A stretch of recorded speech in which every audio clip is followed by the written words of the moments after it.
Thank you very much, Mr. Speaker. Today I rise to call on all of those who support freedom and democracy to stand with the long-suffering people of Venezuela. You know, we've finally reached the tipping point where freedom for the Venezuelan people hangs in the balance. On Friday, President Trump recognized the duly elected leader of the National Assembly, Juan Guaidó, as the constitutional interim president of Venezuela. Shortly afterwards, the vast majority of Western Hemisphere nations affirmed their recognition of the Guaidó government. On January 10th, the OAS passed a resolution, Mr. Speaker, that refused to recognize the illegitimate Maduro regime, and the OAS Secretary General, Luis Almagro, expressed his congratulations to Mr. Guaidó as Venezuela's legitimate sitting president. Now, Mr. Speaker, it's time to choose. To stand with the courageous protesters demanding freedom, many of them bruised and bloodied from the violence perpetrated on them by the Maduro thugs. Reports indicate that at least 29 have been killed, protesters, just since last week. And the Maduro regime holds hundreds of political prisoners. The Maduro regime has ruthlessly corrupted Venezuela's once democratic institutions, including the Supreme Court. The UN High Commission of Human Rights and others have denounced egregious human rights abuses, extrajudicial killings, arbitrary detentions, and torture. We have seen that the Venezuelan people continue to demand freedom in the face of tear gas, imprisonment, and yes, even bullets. The United States is standing with the Venezuelan people, sanctioning 65 of the most corrupt and abusive members of the Maduro regime, including Maduro himself.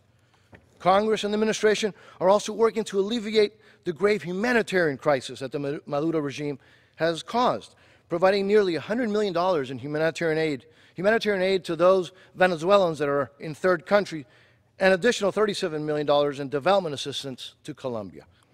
Earlier this year, my colleague Darren Soto and I worked together to introduce the Venezuelan TPS Act of 2019, which would provide temporary protective status to Venezuelan nationals here in the United States.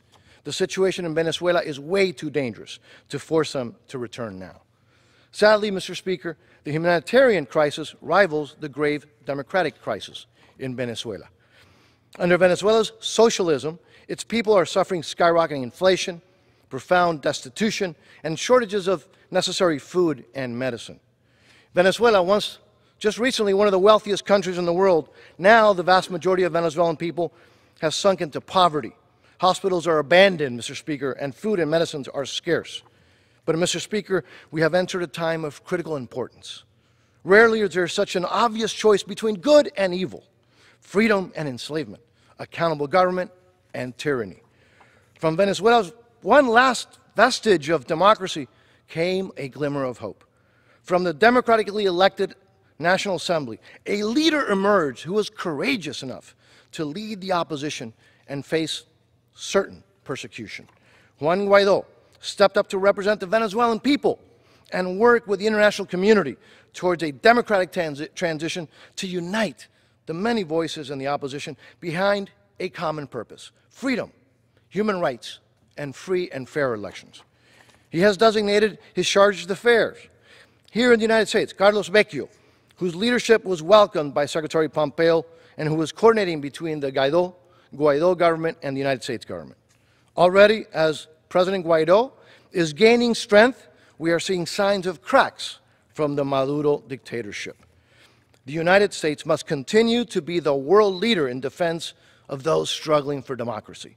And others in the world community who value freedom also must stand with the people of Venezuela in their quest for democracy. Mr. Speaker, the people of Eastern Europe have not forgotten that we stood with them during those decades, their struggle against communism for decades. They were victorious, and today they are free and they are our allies. The people of Venezuela will also be victorious. A las Fuerzas Armadas de Venezuela. Este es el momento de recuperar su honor, de recuperar su dignidad y ponerse del lado del pueblo venezolano en esa noble causa que es la libertad. Y al valiente pueblo venezolano, no están solos. la administración del presidente Trump. El Congreso de los Estados Unidos, sí, todos los Estados Unidos, está con ustedes. Mr. Speaker, I yield back.